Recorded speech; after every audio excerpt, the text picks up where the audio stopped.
Hey, what's up, everybody? This is your boy AJ Trip. Everyone to the game according to me. This is my podcast where I talk about goings on in the world of sports and professional wrestling. So go ahead, let's jump right into it because we don't have a lot to talk about. But let's start with the more fallout of the MLB cheating scandal before we get to the main topic, the bigger topic, I should say.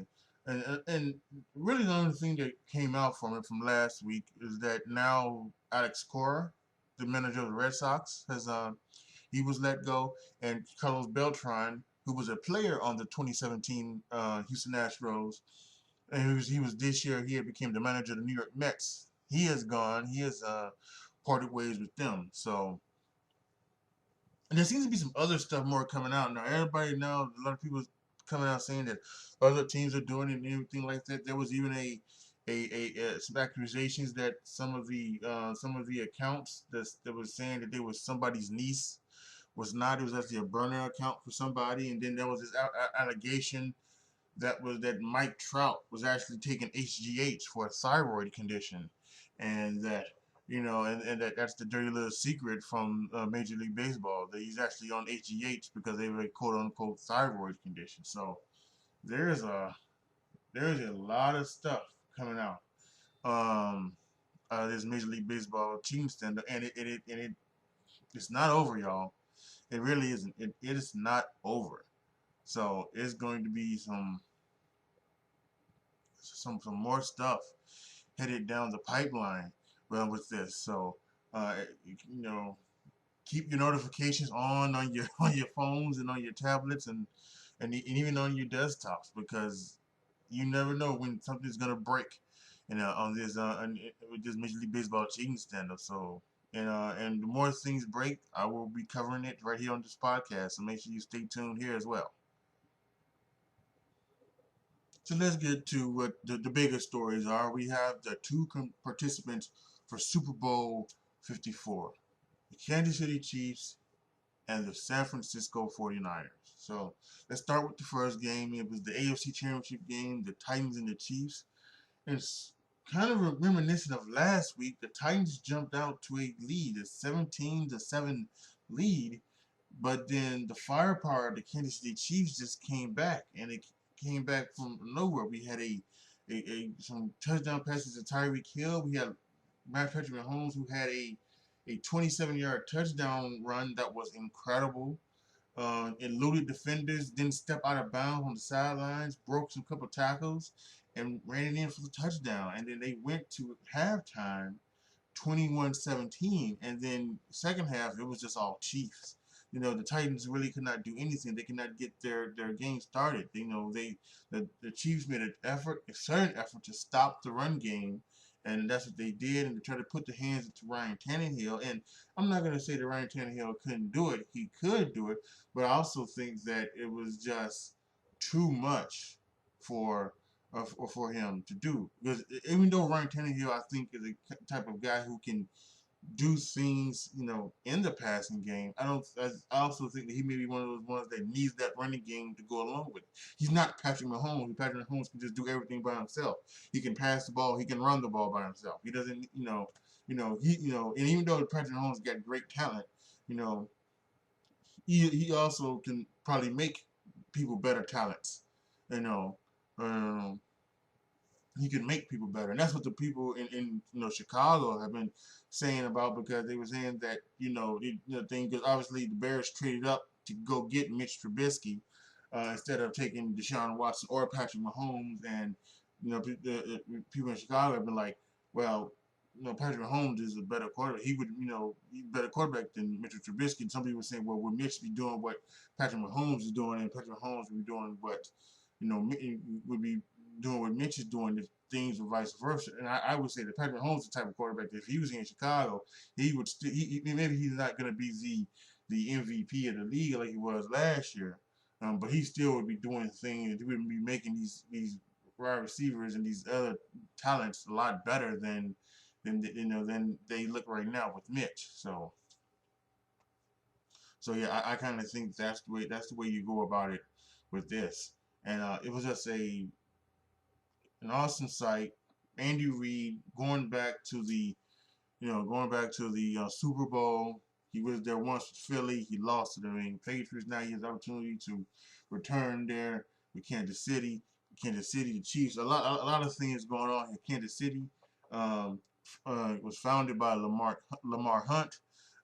They received the Lamar Hunt Trophy, and this the last Super Bowl they were in was 50 years ago, and so it was pretty a pretty awesome sight to see Kansas City making it to the Super Bowl, and happy for the Chiefs, and happy for and happy for Patrick Mahomes and everything like that. I put out on Twitter yesterday with after that run. I said, "There's no question that Lamar Jackson is the MVP of this year. There's no question about that." But there's also no question that the best quarterback in this league is Patrick Mahomes, and that's no doubt as well. Lamar Jackson may be your MVP. Patrick Mahomes is your best quarterback. Let's not get that, you know, let's not confuse the two.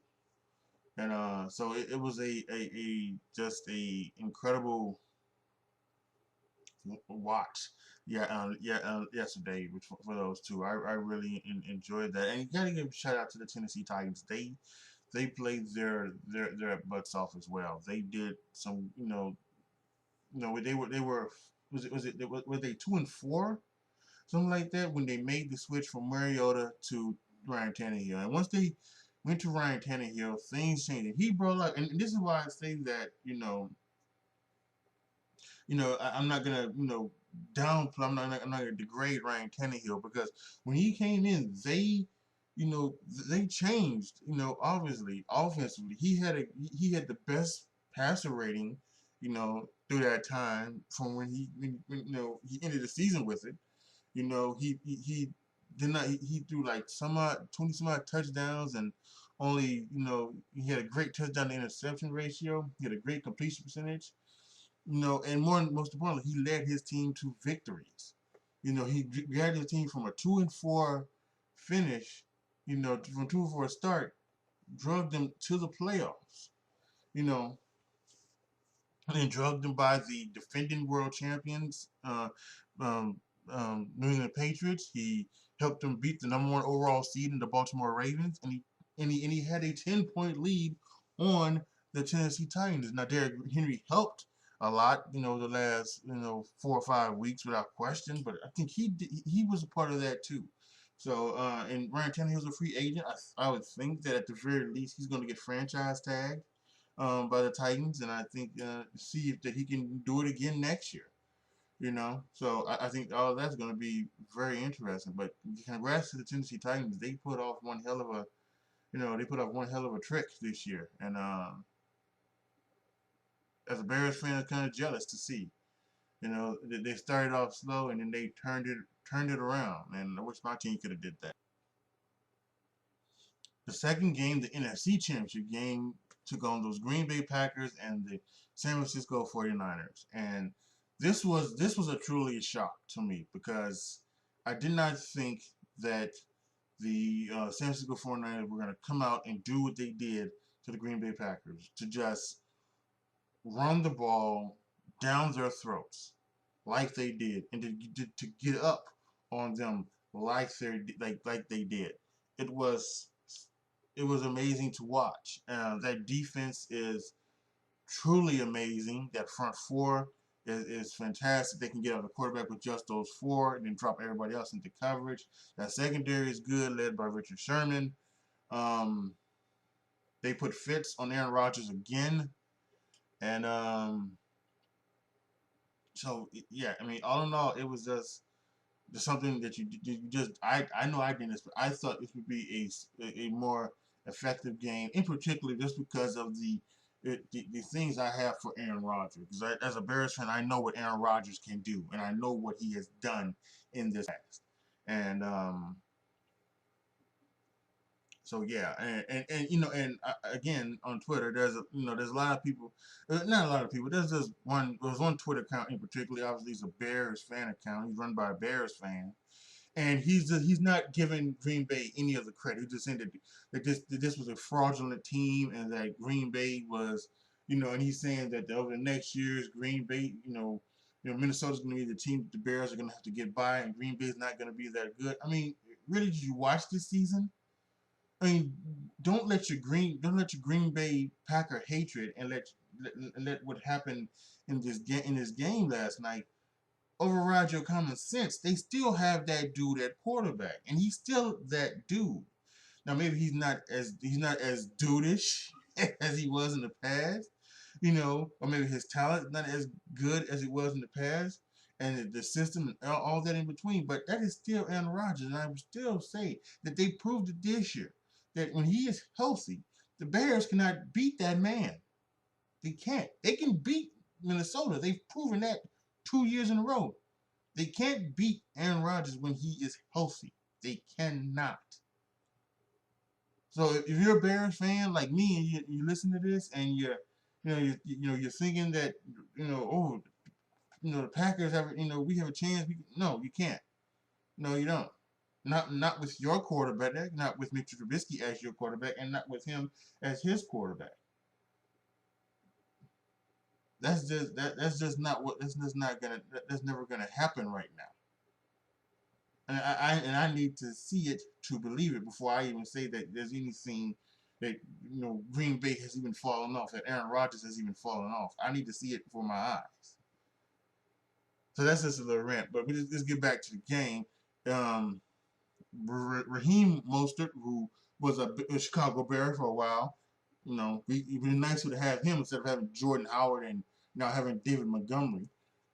But he ran for 220 yards, 4 touchdowns in the NFC game, a 49er record. I mean, he was just fantastic yesterday. I know some people are going to be like, well, they didn't put the ball into Jimmy Garoppolo's hands, but they didn't need to. They really didn't need to.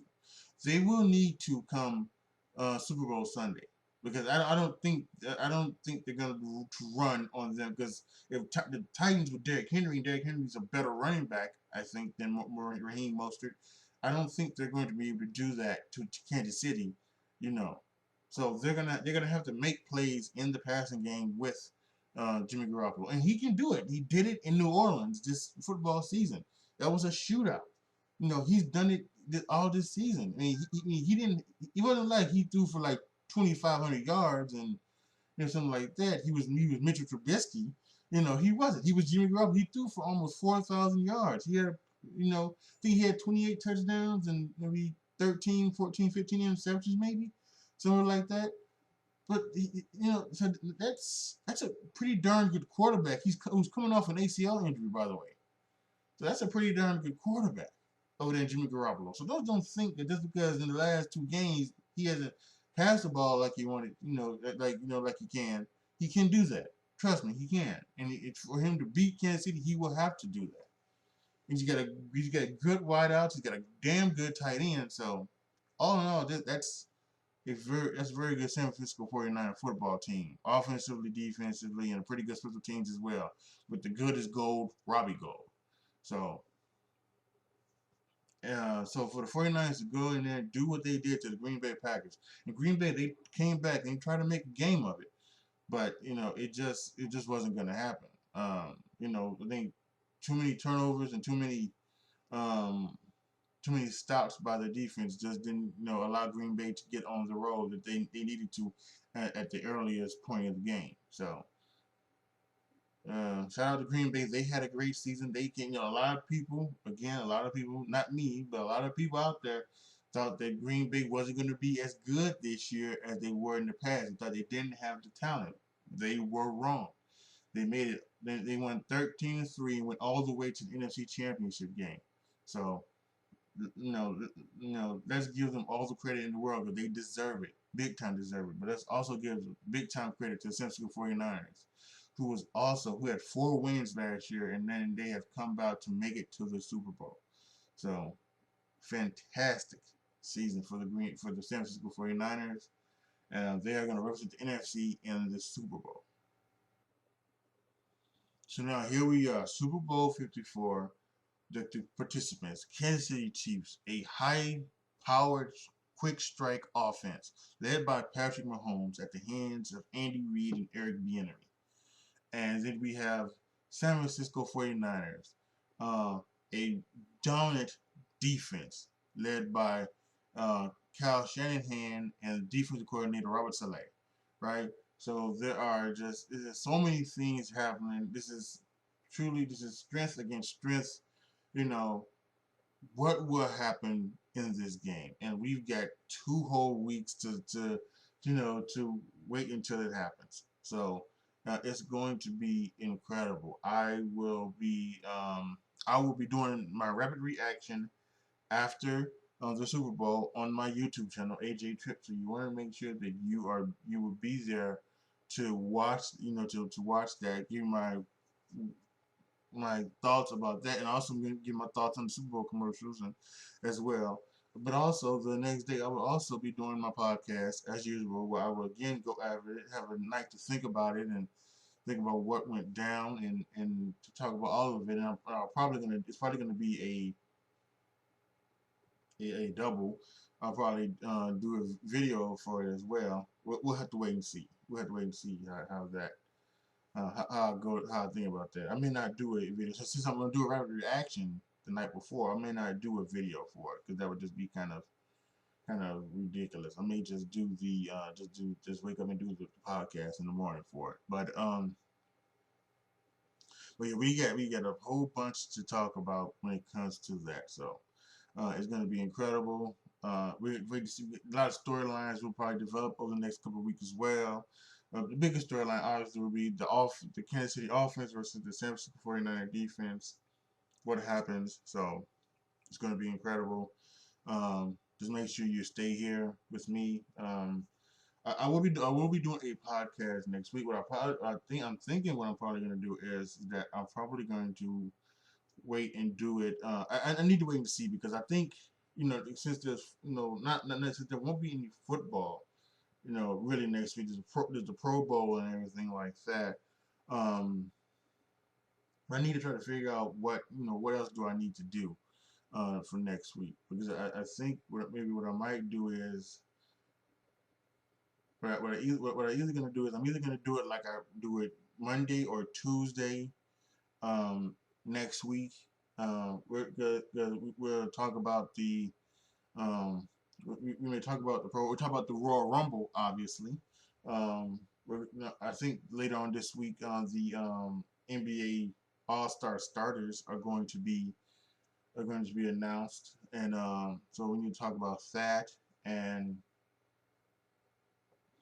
a lot of other things as well. We'd like to talk about. So it all depends on what else is going to be happening. So my thing is that I'm either going to do it next Monday or next Tuesday, the podcast for that, or it's going to be on Friday because I'm sure if they're announcing these NBA All-Star starters next week, they're going to do the NBA reserves and the live pick and everything like that next Thursday. And then I can talk about all of that Friday as well. So, um, yeah, and maybe I'll do two. Maybe who knows? Maybe I'll do two.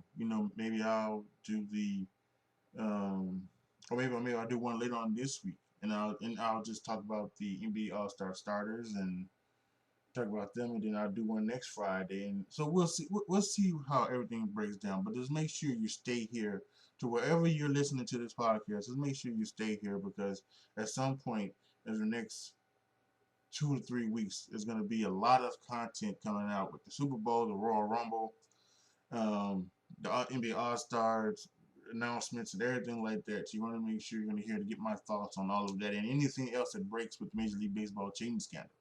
So all of that is going to be happening right here on my podcast, The Game According to Me. So again, stay tuned. So I want to thank you guys so much for listening, wherever you're listening at. If you like what you hear and you want to help a brother out, make sure you go to patreon.com/AJTrip to become a patron. 3 tiers, $1, $10, $25 tier. Once I get to 100 patrons, I'm going to start doing things like opening suggestions and taking your thoughts on what to do on what to do a podcast on, what to do a YouTube video on, what to play on Twitch. So we're gonna be doing all of that, and yeah, and then we'll probably no, oh yeah. And also, if you don't want to do the Patreon, you can also give it straight to me on AnchorFM.com. They have a subscription tier as well. Now, you don't get anything, nothing involved in that. But if you just want to help a brother out, if you like what you hear, um, you can go 99 cent tier, $4.99 tier, and $9.99 tier. Any little bit matters. Again, I say this all the time. If you just choose to support me financially with your dollars, that enough is just it's awesome, and I just appreciate it. So, even if it's like the 99 cent tier on Anchor FM, or if it's just if it's $1 on Patreon, again, it's just appreciated enough for me. So I thank you guys so much in any possible way that you want to do so. Um, to continue getting the content that you apparently really enjoy, and that for me is very heartwarming. So, all right, guys, I will see you guys. I'm gonna say soon because again, I don't know when the next time we're gonna do a podcast. There's so much stuff going on, but I'm just gonna say soon. So thank you guys so much for listening. This is your boy AJ Tripp signing off. As always, be good to each other, y'all. Be careful out there, and I am out.